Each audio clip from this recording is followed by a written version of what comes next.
The Chicago Bears got absolutely destroyed by the Buffalo Bills by a score of 41-15 in the second week of the NFL preseason. What should we take away from this game? Watch this video to find out. What's up, guys? I'm back with the Chicago Bears post-game reaction videos, which I'll be doing every single week during the season, so be sure to subscribe if you want all those reaction videos. I'll probably have them out sooner than I did the last 2 weeks, just because I was at both of the games so far this year. So I was at the game last week, and I was unfortunately at the game this week as well, which is why I couldn't make a reaction video yesterday. But I'm not going to waste a lot of time in the intro, so let me just get into it, guys. But man, that was bad, okay? From start to finish, that was one of the worst Bears games I've ever seen at Soldier Field. Thank God it was only preseason, because that would have sucked if it was actually a game that mattered, because we got thoroughly dominated on both sides of the football throughout the entire game from start to finish, okay? Offense, defense, and special teams as well. All three phases of the game absolutely just flat out sucked. And obviously, before I get into it, I want to preface this by saying that it is only preseason at the end of the day. So if you guys are overreacting to this game, saying that the season is already over, saying that our team flat out sucks, we're not going to win more than 5 games, our future is done, Justin Fields sucks, you guys are absolutely stupid, okay? You should not be thinking that after a preseason game. That does not count for shit, okay? If you look at the last 20, 30 years of preseason football, there's no correlation at all between preseason success and regular season success. So at the end of the day, none of this actually matters, but it is fair to be concerned about some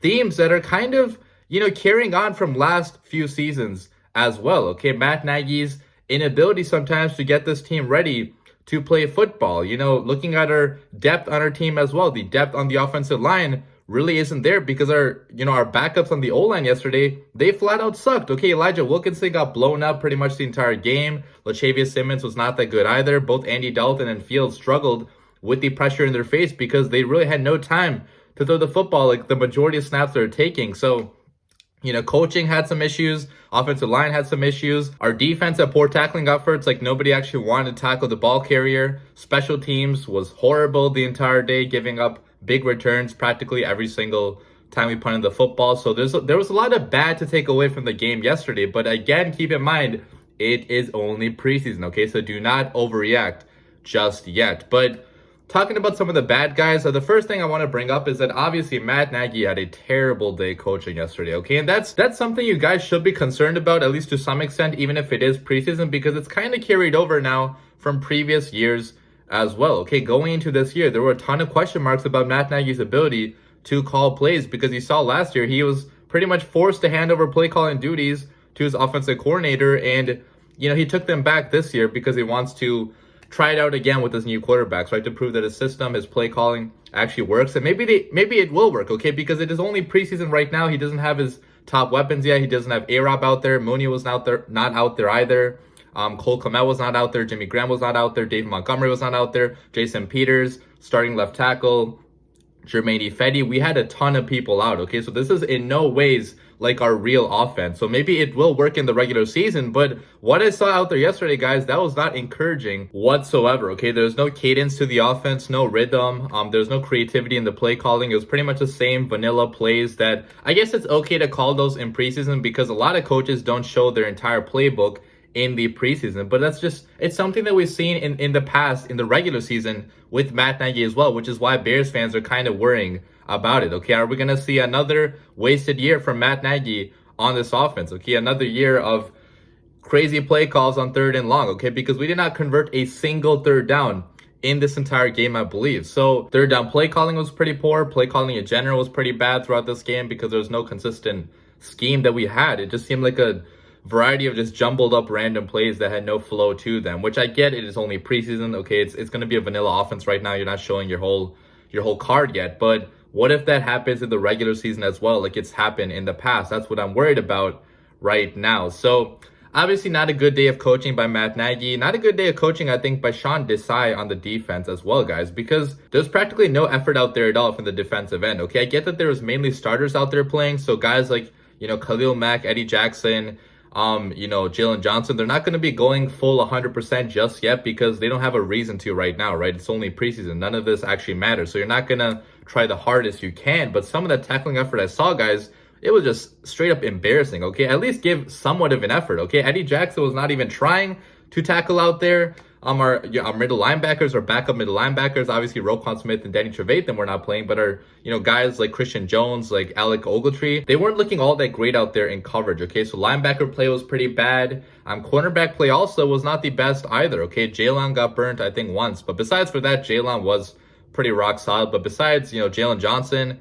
all of our other cornerbacks, man, they looked lost out there, okay? Getting burnt, getting beat by their man, not knowing where to go. So I guess that could kind of be blamed on scheme to some extent, but it just seemed like Sean Desai also didn't have the most talent to work with in that DB room, okay? Obviously, Eddie Jackson, Tashawn Gibson are pretty talented players, but it seemed like both of them were not trying out there, especially Eddie Jackson, man. I mean, he was not even trying, not even attempting to make tackles sometimes going down the field. So just a horrible effort from our defense. We allowed 34 points to a Mitch Trubisky-led offense, which, first of all, guys, good for Mitch, okay? He's a great guy. He deserves success in his career, and I'll be rooting for him when he's not playing our team, okay? So I was rooting against him, obviously, in this game, but going forward, I'm happy for Mitch, okay, that he's being able to show some level of success with this new team that he's on. But, guys, the majority of passes that he was attempting, they were less than 10 yards, okay? There were slants, curls, out routes, only going for 10 yards. But after the catch, we got destroyed by all of their players, okay? We just could not tackle any of them, okay? With the running back, too, their Singletary, right? Singletary had this carry where he just broke 5 tackles in a row because none of our Bears players wanted to tackle him. So horrific effort by the defense. Hopefully that'll be fixed by the regular season because we'll be getting Roquan Smith back, who just completely changes our defense top to bottom. He was our leading tackler the last few years. So getting Roquan back will help, but not a good performance out there yesterday, okay? We have to be better moving forward. But moving on to another part of the team, then I want to talk about the offensive line now as well, like I did a little bit earlier. But man, our offensive line, our backup tackles, they flat out sucked yesterday, okay? Elijah Wilkinson got destroyed on a handful of plays, okay? There was 5 or 6 plays where he just got completely pushed backwards and just on his ass, okay? Just laid out on his back, okay? Which severely limits the amount of success you can have as an offense, okay? Even though the play calling was bad, what are you supposed to do when your left tackle just cannot block for more than a second, okay? That's what it felt like, right? Elijah Wilkinson could not do anything out there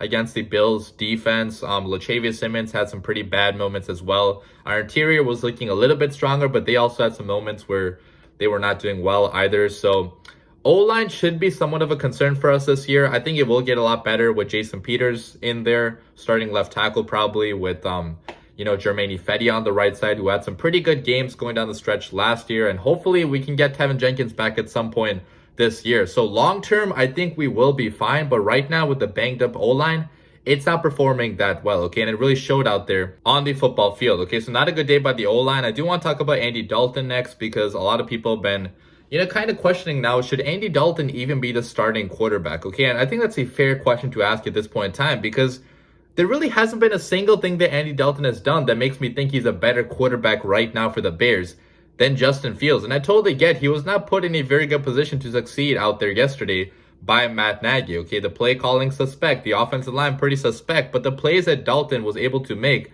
they were not close to the plays that Justin Fields was able to make. Andy Dalton cannot extend plays beyond the pocket. Andy Dalton cannot make these crazy sidearm throws, these pinpoint accurate passes going down the field. Obviously, he did have a pretty impressive, I wouldn't say it was an impressive throw because it was slightly underthrown, but it was a pretty good play to Rodney Adams going down the field for a 70-plus yard touchdown. That was more so an impressive helmet catch than a fantastic throw, but regardless, okay, I guess good on Andy Dalton to actually get that ball down the field and at least give the receiver a chance to catch that. But besides for that, guys, there was nothing else that Andy Dalton really did in this game. We didn't get a single first down until that play, okay, that Rodney Adams play. And I totally get, again, he didn't have the most to work with, but Andy Dalton is the type of quarterback that needs everything around him to be perfect to have success. And I think that Justin Fields can have more success without the best team around him, right? Because of his mobility, because of his special arm talent, and obviously his tremendous upside. Justin Fields has way more upside as a starting quarterback than Andy Dalton will ever have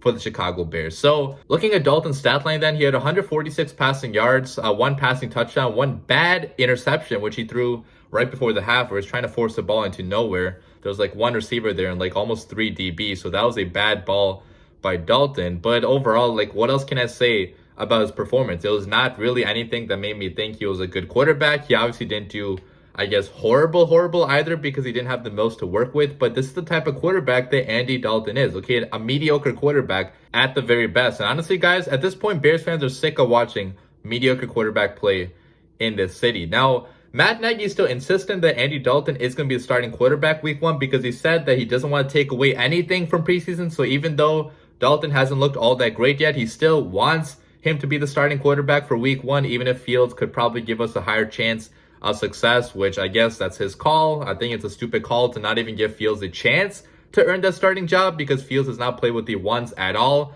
so far in the offseason. So questionable decision there by Nagy, but we'll see what happens. Okay, there's still a lot of time until the regular season. But that's Andy Dalton's day. Moving over to Justin Fields. If you look at his stat line only, it's not a good stat line. Okay, 9 for 19 for 80 yards, passer rating of 59. But there's a lot more context to the way that he played, okay? Because if you actually watched his plays in that game, there were some flashes of brilliance, okay? But I felt like his team completely let him down. There were crazy amount of drops all over the field, even on the dime balls the Fields was throwing down the field. Just the receivers were not even sometimes attempting to go up and get the football. There's a play where it was a 40-yard ball to Ridley down the right side. And I'll put a picture of the play on the screen right now. But that was a beautiful ball by Justin Fields from the pocket, okay? He was standing in the pocket, delivered a dart down the field right where he needed to be. And I guess you could call that defensive pass interference, because at least in my view, it looked like, the defender kind of interfered with him and dragged him out of bounds. But Ridley should have given way more of an effort on this ball. He didn't even put his hands up and try